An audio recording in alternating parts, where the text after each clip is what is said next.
Kristo akugirire neza. Ikaze mu mwanya udasanzwe nakwariye kwari kiganiro imbaraga z'umuzuko. Ndagutumiriye kuza mu izina rya Yesu Kristo Munyanazareti.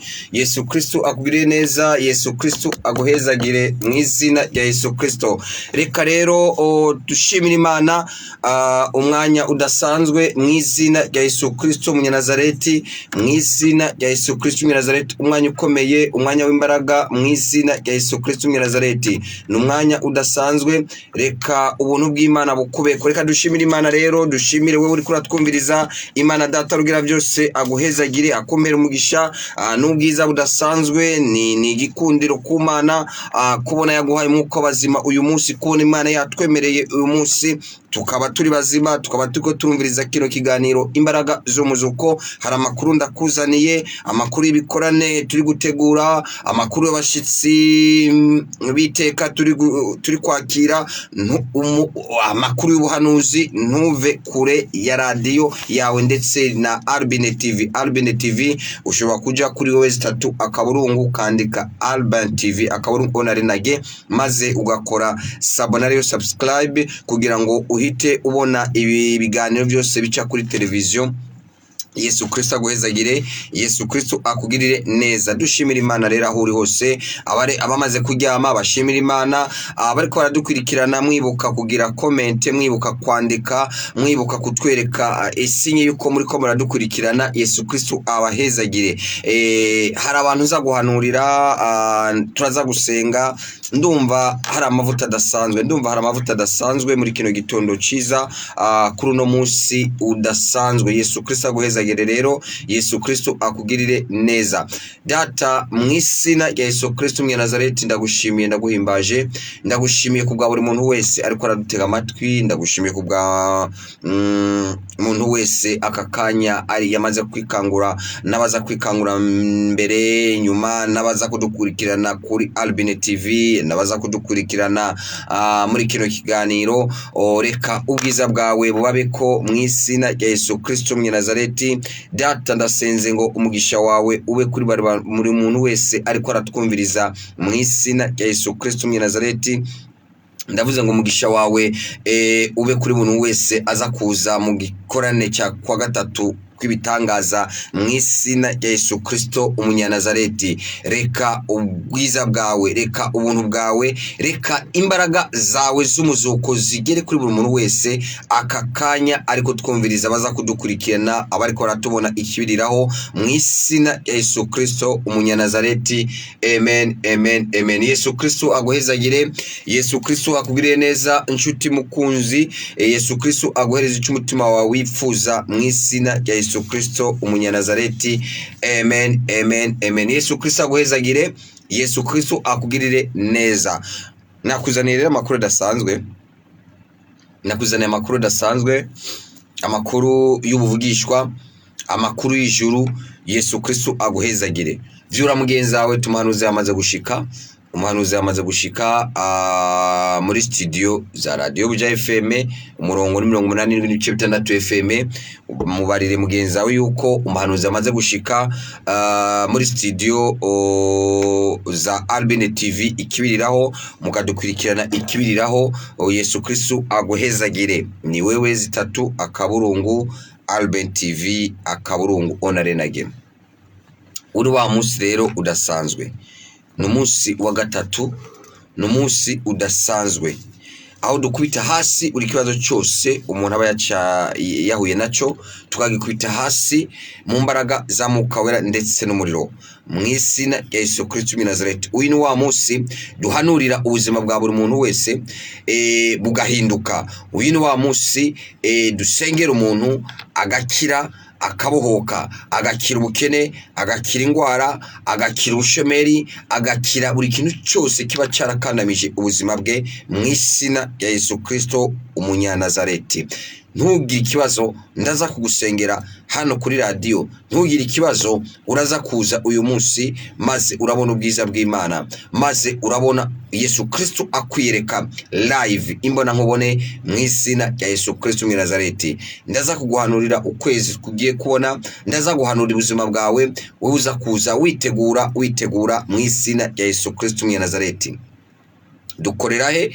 Ni kubashinwa mu Kigobe. Uvuga kubashinwa mu Kigobe, amateraniro y'uno munsi turaza gutangura saa 5 ariko guhera saa 4 gushika saa 5 umuhanuzi azaba ari kwakira mubonano umuntu akeneye kubonana face by face cyangwa se kubonana mu biro mu buryo bw'ibanga, ariko ikorana nyezina tuza kugitangura saa 5 ku Kaburungu. Maze turaza guhanura ubuzima bwawe. Hari amavuta adasanzwe ndi kukubarira, hari amavuta adasanzwe. Mu yandi magambo hari imbaraga zidasanzwe mu izina rya Yesu Kristo umunyanazareti. Karibu rero, karibu Yesu Kristo aguhezagire, karibu Yesu Kristo aguhereze umugisha mu izina rya Yesu Kristo umunyanazareti. Byura mugenzi wawe, tegura amazi, ikirahuri cy'amazi, tegura ikirahuri cy'amazi, ndasengera maze urabona impinduka mu izina rya Yesu Kristo umunyanazareti. Ndayisengera uri a distance, ndasengera maze urabona imbaraga zibitangaza ku buzima bwawe. Ari amafaranga urayabona, ari ugukira urakira, ari igitangaza urakibona.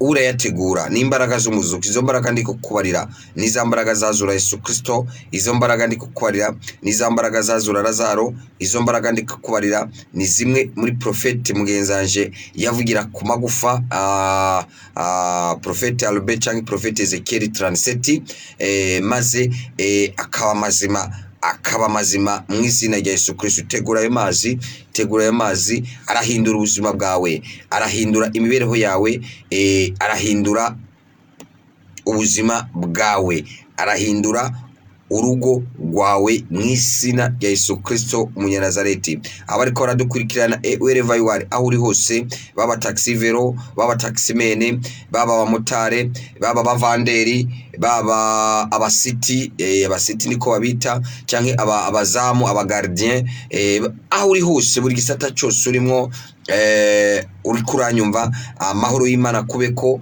uwo mugisha w'Imana kubeko. Ndavuga ngo izo mbaraga z'Imana zirakugeraho aho uzaba uri hose, aho uri hose, izo mbaraga zirakugeraho mu izina rya Yesu Kristo umunyanazareti. Yesu Kristo aguhezagire, Yesu Kristo akumere umugisha, Yesu Kristo akumporeze wewe uri kurarira. Ndavuze ngo amahoro ya Yesu Kristo, wewe uri kurakura amosozi, wewe watuntujwe, wewe watuntuye, wewe wababaye, wewe wagize igisebe cyo mu mutima, wewe wakomeretse ku mutima, wewe wakomeretse ku mubiri, wewe wakomeretse ku mubiri no ku mutima. Ndavuze ngo amahoro ya Yesu Kristo, imbaraga z'umuzuko zigukize, zigusikatrize, zigukuriho n'inkovu, zigukuriho cicatrice mu izina ya Yesu Kristo umunyanazareti. Amen, amen, amen. Tegura ayo mazi urayagumiza ngaho. Yesu Kristo aguhezagire. Ndagwaye 30 seconde.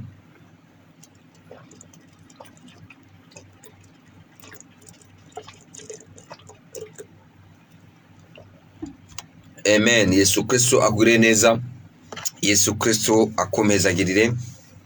Inshuti mukundwa, ruwa gaciro kubona uyu munsi uri kuratwumviriza mu izina rya Yesu Kristo umunyanazareti, mu izina rya Yesu Kristo umunyanazareti.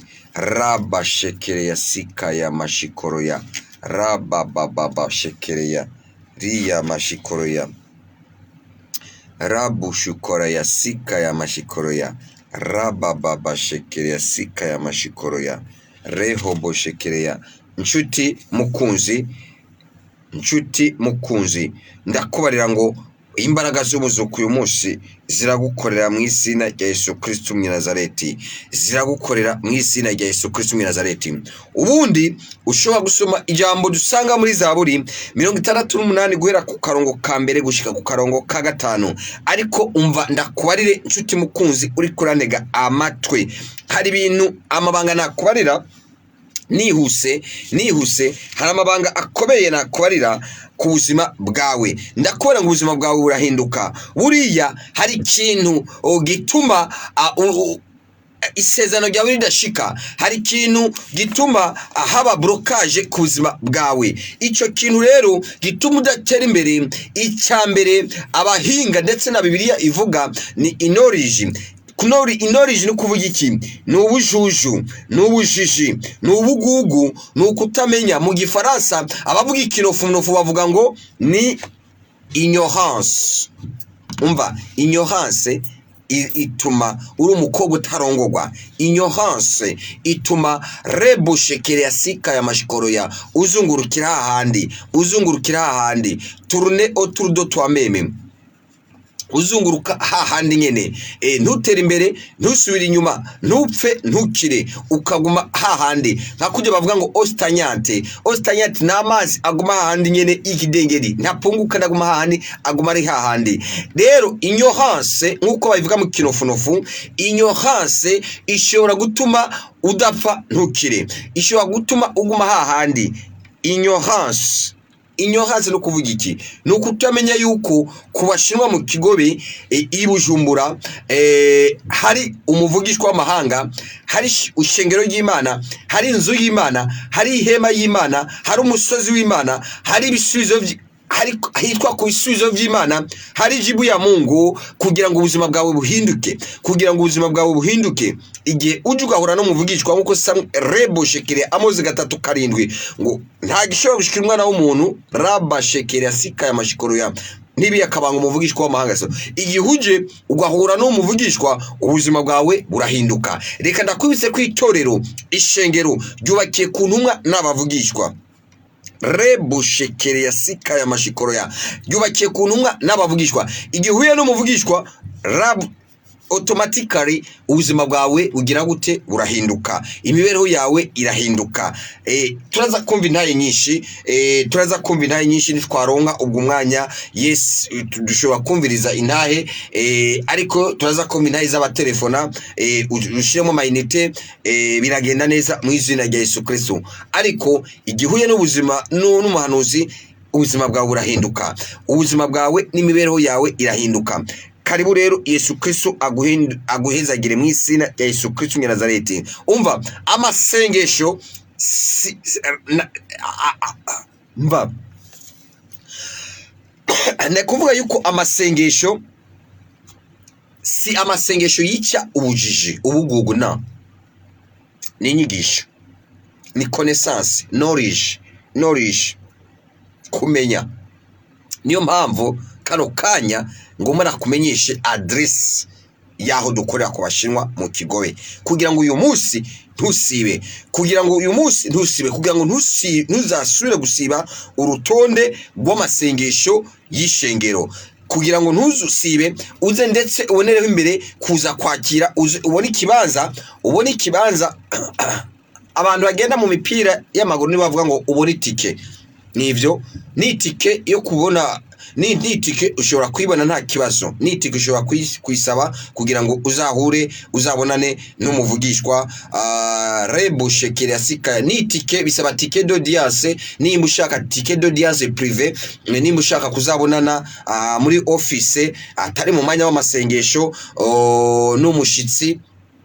n'umushitsi nyakubahwa Papa Apotre Yongwe Joseph ndeka nakwibutse ko ari gutanguza Yongwe TV kano kanya ari muri Aziya.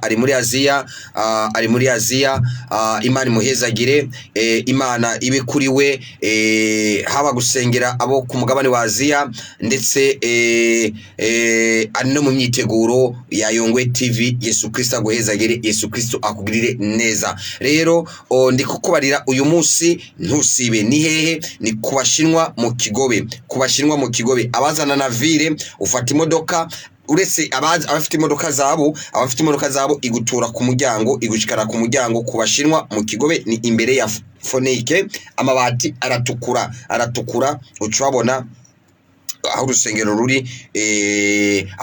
ruri. Karibu abazana na kote vire, abafata bisi n'abafata amaguru, nibo ndiko ndadressa na kwadressa, ndiko ndabaha ubumenyi, ndiko ndabaha connaissance, ndiko ndabaha adresse. Muzana na kote muzana na imodoka, mufata imodoka ya Gasenyi ishika Gasenyi, maze kururukira ukabara convoyeur agushika kurukize ahitwa kujya Kigobe kubarabara rya Kigobe ikiyakwereka barahaze canke 6e avenue 59 mu gifaransa ariko uhabona hepfo hari ama station abiri, station bita Mogazi na station bita Sodika, haruguru hari station bita Kobire, hepfo hari n'ishami rya Bankobu. Ucubona ni barabara rya kaburimbo ginjira cyane mu Kigobe, maze ucumanuka ku metero 200 ibubamfu ucubona urusengero amabati atukura hitwa Kuwashinwa. Winjiye ucubona amadarapo y'abashinwa n'amadarapo y'u Burundi ariyo ahungabana ari ahamanise. Ni imbere y'ikigo bita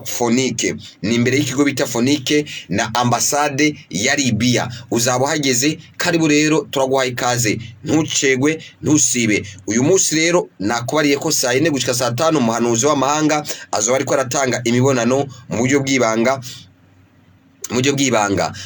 Ushaka ko bakwandika utelefona 77 45 55 20. Ubundi gikorane gitangura neza na neza saa 5. Ntucegwe ntusibe, maze turakirangiza ni mugoroba saa 10. Tuzakurangiza saa 10 ko turafata umwanya wo guhanurira buri muntu. Turaza guhanurira ukwezi tugiye gutangura, tukubarire ukwezi kuntu kwitwa ibizabona buri kwezi. Ni ibyo turaza kuguhanurira. Yewe hazaba hari bidasanzwe, ndetse uraza kubona imbaraga za serumu yo mu mwuka, ndetse uraza gutahana serumu yo mu mwuka. Serumu yo mu mwuka iragufasha guhindura ubuzima bwawe, iragufasha muri business yawe, iragufasha mu rugo rwawe, iragufasha kwakira ukwezi, iragufasha kwakira reboshiki, iraguhindurira ubuzima. Serumu iraza kuguhindura imibereho yawe. Ntuze gucikwa, ntuze gusiba, uze wabyiteguriye kugira ngo uzo serumu spirituelle ni 1 ni 2 ni 3 uzitahane. Imbaraga z'amavuta ya Erayoni uraza kuyatahana, uraza kuyasigwa, araza guhindura ubuzima bwawe. Reka ndakwibutsa ko imodoka idashobora kugenda idafite ikintu bita mafuta mu Kirundi idafite igitoro, ni igitoro. Idafite mu Gifaransa essence mu kinofunofu, idafise essence ntabwo yagenda, ikizima ntabwo igenda. Sivyo gusa, imodoka kugira ngo igende irasaba n'amavuta uwira moteur, irasaba rebushikirana uwire do boîte, amavuta ya boîte. Sivyo gusa, irasaba n'ikintu bita uwire do frein, n'amavuta y'ifire mu Kirundi. Frein ni mu kinofunofu mu Kirundi ni fire nyene, nawe uravyumva. Nivyo rero uraza kubona, uraza kumva n'intahe zidasanzwe.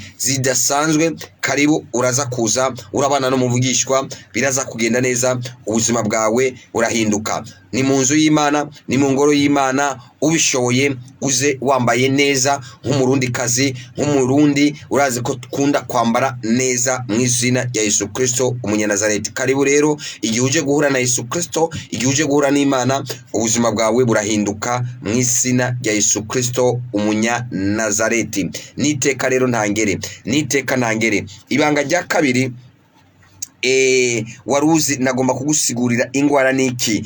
Ingwara n'umwasi w'amagara. Ingwara yawe irarangira uyu munsi. Naje kugutangariza ko ishiriho iherezo mu izina rya Yesu Kristo. Umva, umeze neza, ufite amagara meza, umwasi ntabwo aruhuka.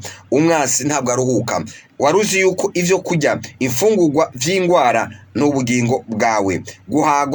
Guhaga k'umwasi ni kukumara amagara, ni kugufungura, ni kuguteza virusi itera sida, ni kuguteza kansera, ni kuguteza intandara, ni kuguteza rheumatisme, ni kuguteza gute, ni kuguteza estoma, ni kuguteza ingwara z'amaso, ni kuguteza ingwara ya sinizite, ni kuguteza ingwara za bronchite, ni kuguteza ingwara za asima, ni kuguteza ingwara za vide ubusa, ni kuguteza ingwara iyo ariyo yose, imigere iyo ariyo yose, ni kuguteza ingwara izo arizo zose, zaba ingwara zo kurukoba, zaba ingwara zo kurukoba, zaba ingwara zo mu bihimba by'ihemero, zaba ingwara zo mu mazuru, zaba ingwara zo mu kanwa, zaba ingwara zo mu kwaha, zaba ingwara izo arizo zose, zaba ingwara zo mu mufuko. No mu mufuko niyo ngwara ya mbere, n'iriya ngwara yo mu mufuko, iriya ngwara yo kuri konte ifata konte, iriya ngwara ifata isakoshe, iriya ngwara ifata ingodomoni, iriya ngwara ifata portemone, n'iriya n'ingwara. Iriya ngwara muri classement niyo ya mbere, ya mbere, iriya ngwara reka ndakubarire, iriya ngwara uyigwaye, iriya ngwara uyigwaye, iriya ngwara uyigwaye, iriya ngwara uyigwaye, umva unyumve neza, iriya ngwara uyigwaye na mama wawe sometime hari igihe akwirengagiza atakubona neza, ariko umviriza, umva, Imana ndakuzaniye ijambo ngo Uwiteka Imana data rugira byose, umva, yakuremeye kugira ngo uzabeho imyaka yose mu izina rya Yesu Kristo Munyanazareti, utagendana n'icyo kibazo mu izina rya Yesu Kristo Munyanazareti, mu izina rya Yesu Kristo Munyanazareti. Umva ndi kukubarira ku buzima bwawe, ndi kukubarira ku buzima bwawe, utiza gahuzu uze kuza, naho waza n'amaguru iryo ni ibanga mu izina rya Yesu Kristo Munyanazareti. Reya bashekeri ya sika ya mashikuruya, uze kuza mu izina rya Yesu Kristo Munyanazareti, uze kuza mu izina rya Yesu Kristo Munyanazareti. Ndakubarira icyo gukora, ndakubarira ibanga ryo kuramba, ndakubarira ibanga ryo gukomera, ndakubarira icyo gukora mu izina rya Yesu Kristo Munyanazareti, ndakubarira ibanga mu izina rya Yesu Kristo Munyanazareti. Unyumvirize neza, hari amajambo mabi yakuvuze ko hari igisuzuguro cyari ku buzima bwawe, hari igisuzuguro cyari ku buzima bwawe, icyo gisuzuguriro kirakuvako mu izina rya Yesu Kristo Munyanazareti. Ako gakwengegwe ndakagukurako mu izina rya Yesu Kristo Munyanazareti. Umva, bariya bagukengereye nibe ejo bazakogereza imodoka mu izina rya Yesu Kristo, bariya bagusuzuguye ejo nibo bazaguhindurira, ejo nibo bazaguhanagurira ibirato, inkweto mu izina rya Yesu Kristo Munyanazareti. Abariya bagukengereye, bariya bagusuzuriye ejo nibo bazakogereza amasahani mu izina rya Yesu Kristo Munyanazareti. Umva, bariya bagusuzuguriye, bariya bagukengereye ejo nibo bazakugurira portaye mu izina rya Yesu Kristo Munyanazareti, nibo bazagukingurira portaye, nibo baza reboshekera sikayavu. Umva, birarangiye, agakengego wagiranye igihe kirekire uyu munsi ndakagukurako mu izina rya Yesu Kristo Munyanazareti, mu izina rya Yesu Kristo Munyanazareti. Umva, buri bukene bwose wagize, bwa bukene bwo mu mutima, bwa bukene bwo mu bibereho, bwa bukene butindi, ubwo bukene ndabukuraho mu izina rya Yesu Kristo Munyanazareti, ndabugukuraho mu izina rya Yesu Kristo Munyanazareti, mu izina rya Yesu Kristo Munyanazareti. Buri mwuka mubi wose wakubujije gutangira Imana, buri mwuka mubi wose wakunanije gushimira Imana, uyu mwuka mubi, uwo mwuka mubi, izo mbaraga mbi zose ndazikubita hasi ku buzima bwawe mu izina rya Yesu Kristo Munyanazareti, mu izina rya Yesu Kristo Munyanazareti. Hari umuntu yavuze ngo dawa ya moto ni moto, mu Kirundi umviriza ni Igiswahili, mu Kirundi ngo umuti rebushekeri ya sikaya, ngo umuti w'umuriro ni umuriro, ngo umuti w'umuriro ni umuriro, dawa ya moto ni moto, ngo umuti w'umuriro ni umuriro. Uyu munsi wewe uza kuza ndakubara ngo dawa ya franga, dawa ya franga ni franga, ndaza kubigusigurira mu Kirundi. Igiswahili hari igihe kingora sometime, ariko ndaza kukubarira iryo banga mu izina rya Yesu Kristo Munyanazareti. Ndakubarira ibanga ry'ikira 10, ndakubarira ibanga ry'imbuto, ndakubarira ibanga ry'ishikanwa ry'ubuvugishwa, ndakubarira ibanga ry'ituro ry'ubuvugishwa, ndakubarira ibanga rya ry'ituro rya confirmation. Ibyo byose ndabikubarira mu izina rya Yesu Kristo Munyanazareti, uze kuza mu izina rya Yesu Kristo Munyanazareti. Ndakubarira reboshekere ya sika ya mashikuru, ndakubarira ibintu bita mahame yo kugwanya ubukene ku buzima bwawe. We wahuye n'ubukene, we wagize ikintu kena runaka ku buzima bwawe, ndaza kukubarira connection, ndaza kukubarira ibanga rihari kugira ngo ivyo birangura mu izina rya Yesu Kristo Munyanazareti. Ayo mabanga yompi ndakubarira mu izina rya Yesu Kristo Munyanazareti. Unyumvirize neza, unyumvirize neza, unyumvirize neza, unyumvirize neza. Nagenda kubarire nihuta amabanga 3 hano ndayakubarira, unyumvirize neza. Ni ibintu bitatu wakora Imana data rugira byose, Uwiteka agahaguruka ku ntebe yayo, agahaguruka. Ni keke wakora Imana igahaguruka ukanyeganyeza Imana. Ni ibintu bitatu. Icyambere si bisanzwe, Imana yicaye ku ntebe yayo y'ubwami, Imana yicaye ku ntebe y'ubwami, Yesu Kristo yicaye ku ntebe y'ubwami, Uhoraho yicaye ku ntebe y'ubwami. Nike cyatuma ihaguruka, inyeganyiga, ihaguruka? Haba habaye iki? Unyumvirize neza. Mose avuga ngo Mana haguruka, igahaguruka. Byatewe n'iki? Icyambere ni amasengesho. Uze kuza muri iki gikorane cy'amasengesho. Si n'importe quelle prière, si n'importe quelle gikorane, ni amasengesho. n'amasengesho. Icya kabiri rebushekere yasika amashikuruye n'amafaranga cyangwa se nishikanwa cyangwa se nituro cyangwa se nikimazi icyo cyose ari gitungwa ari ibifungurwa nituro n'amashikanwa n'amafaranga kuko amafaranga niyo ituma umuyaga nkuba w'ikigo cyiza cya Rezigidezo uboneka. Amafaranga niyo atuma dukoresha ibya bicurarangisho bigurwa amafaranga. Ni mu Burundi ntabwo turagera aho dukora amapiano, oya nta bahinga bariho ariko ntabwo kubera matière première ntabwo turazironka matière première ariko